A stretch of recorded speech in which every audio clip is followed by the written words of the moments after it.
Hi అండి, అందరూ ఎలా ఉన్నారు? బాగున్నారా? ఇది మాత్రం మీకు చాలా ఇష్టమైనది. ఈ సీజన్లో మనం చేసుకునే పప్పు మామిడికాయ పప్పు చాలా చాలా టేస్టీగా ఉంటుంది. నేను టెంకలతో సహా వేసేసానండి. నేను 2 టెంకలు ఉన్నాయి, 2 టెంకలు వేసేసాను. సో టెంకలతో సహా వేస్తారండి, చాలా చాలా బాగుంటుంది. ఆ టెంకకున్న పులుపు అన్నీ వెళ్ళిపోతాయండి. నేను మీకు చూపిస్తాను టెంకని. చాలా అంటే చాలా టేస్టీగా ఉంటుంది. లోపల ఉన్నాయి, ఇందాక ఒకసారి వచ్చింది చూసారు కదా, చాలా చాలా బాగుంటుంది. నేను ఒక్క చేత్తో తీస్తున్నాను కదా, అందుకే ఇదిగోనండి ఇలాంటిది ఇంకోటి ఉందనమాట. టెంకతో సహా వేసేసానమాట నేను. ఇది ఇప్పుడు మా పప్పు అంతా ఉడకబెట్టేసుకున్నాను, మామిడికాయ ముక్కలు ఉడకబెట్టేసుకున్నాను. పప్పు ఎలా ఉడకబెట్టుకోవాలో మీకు తెలుసు. పసుపును పచ్చిమిరపకాయలు వేసేసి కందిపప్పును ఉడకబెట్టేసుకున్నాను. అలాగే మామిడికాయ ముక్కల్లో కూడా కొంచెం పసుపును పచ్చిమిరపకాయలు వేసేసి ఉడకబెట్టేసుకున్నాను. మొన్నైతే మీకు ఒరుగులతో చేసిన పప్పుని మీకు షార్ట్ కింద పంపించినట్టున్నాను. ఇది మాత్రం మన న్యాచురల్గా మనకి ఈ సీజన్లో చేసుకునేదే నేను మీకు పంపిస్తున్నాను. సో చాలా చాలా బాగుంటుంది. మామిడికాయ పప్పు అంటే ఎవరికి ఇష్టం ఉండదు. ఫస్ట్ ప్లేస్ మామిడికాయ పప్పే తీసుకుంటుంది కదా. సో ఇది ఒక్క నిమిషం బాగా మరగాలండి. అప్పటి లోపల మనం ఉప్పు వేసుకోవాలండి.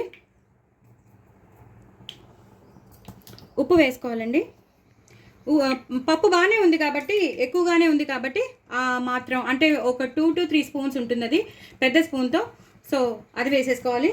అలాగే కారం, మంచి కలర్ ఉన్న కారం వేసుకోవాలి. చాలండి, మనం పచ్చిమిరపకాయలు ఎక్కువ వేసుకున్నాం కాబట్టి చాలు. వేసేసుకుని ఇలా కలిపేసుకోవాలి.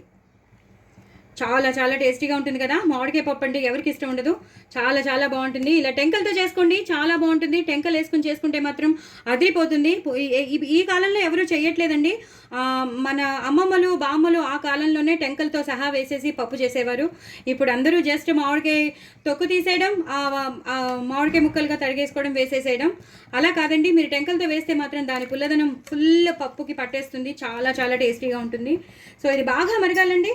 అప్పటి లోపల మాత్రం మనం ఫ్రెష్గా ఉన్న కరివేపాకు వేసేసుకోవచ్చు. వేసేసుకుని ఇలా కలిపేసుకోవాలి. ఎందుకంటే దాని ఫ్లేవర్ వెళ్ళాలి కాబట్టి కరివేపాకు మాత్రం వేసేసుకోవచ్చు. ఇది బాగా మరిగాక మీకు మళ్ళీ చూపిస్తానండి. చూసారు కదండి, పప్పు అంతా బాగా మరిగిపోతుంది. చాలా చాలా మంచి వాసన వస్తుంది. మామిడికాయ పప్పు అంటే నాకు చాలా ఇష్టం. బహుశా ఎవరికి ఇష్టం ఉండదండి, పిల్లలకు కూడా మామిడికాయ పప్పు అంటే ఇష్టం. ఎందుకంటే చూసారు కదా టెంకలు ఎలా ఉన్నాయో. సో పిల్లలు 2 టెంకలు వేసానని చెప్పాను కదా, 2 టెంకలు చాలా చాలా బాగుంటుందండి. చక్కగా ఎక్కువ నెయ్యి వేసి పెట్టండి, మంచిది పిల్లలకి. సో ఇప్పుడు నేను కొంచెం కరివేపాకు వేసేసుకుంటాను. ఈ కరివేపాకు కూడా ఎప్పుడైనా సరే మరిగేటప్పుడే వేస్తే చాలా చాలా టేస్టీగా ఉంటుందన్నమాట. సో నేను ఇప్పుడు అన్నీ వేసేసుకున్నాను. ఇప్పుడు పోపు వేసేద్దామండి. పోపు వేసేటప్పుడు మీకు చూపిస్తాను.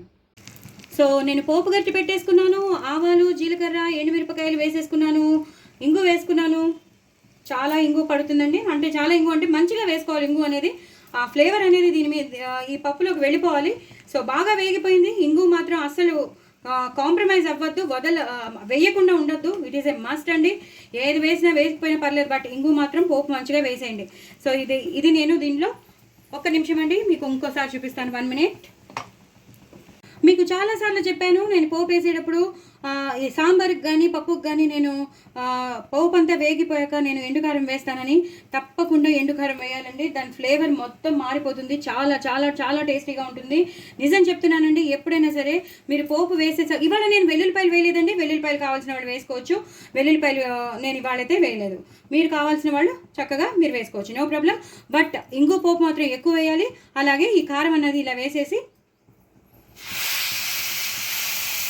ఇందులోకి ఇలా ట్రాన్స్ఫార్మ్ చేసేయాలి. చాలా చాలా టేస్టీ అయిన మామిడికాయ పప్పు అండి, అదిరిపోతుంది. నాకు మీతో మాట్లాడుతున్నానే కానీ నా కాన్సన్ట్రేషన్ అంతా పప్పులోనే ఉంది. ఎప్పుడెప్పుడు తిందామా అని అంత బాగుంటుంది. మీరు హ్యాపీగా చేసేసుకోండి. లాస్ట్లో మాత్రం కొంచెం కరివేపాకు, కొత్తిమీర వేసేసి, అలాగే మీకు నేను చాలాసార్లు చెప్పాను, ఎప్పుడైనా సరే పప్పు చేసేసాక లాస్ట్లో 1 స్పూన్ నెయ్యి వేసేసేయండి అని చెప్పాను. సో దట్ దాంట్లోకి మంచి ఫ్లేవర్, మంచి టేస్ట్ వస్తుందన్నమాట. ఇది ఒక టిప్ అండి, మీరు ట్రై చేసి చూడండి. నా ఛానల్ని మాత్రం సబ్స్క్రైబ్ చేసుకోండి, సపోర్ట్ చేయండి. ఈ కన్సిస్టెన్సీలోనే ఉండాలి. చాలా చాలా బాగుంటుంది. మీరు ఒకసారి ఈ టిప్ని మాత్రం మీరు కన్సిడర్ చేసి మీరు చేసుకుని చూడండి. చాలా చాలా టేస్టీ అయిన పప్పు, చాలా టెంప్టింగ్గా ఉంది. చూస్తుంటేనే నోరు ఊరిపోతుంది. వేడి వేడి అన్నంలో ఎక్కువ నెయ్యి వేసుకుని, అప్పడాలు నంచుకుని, చల్లమిరపకాయలు నంచుకుని, వడియాలు నంచుకుని, మీ ఇంట్లో ఉంటే అవి హాట్ చిప్స్ ఉంటే హాట్ చిప్స్ మీ ఇష్టం.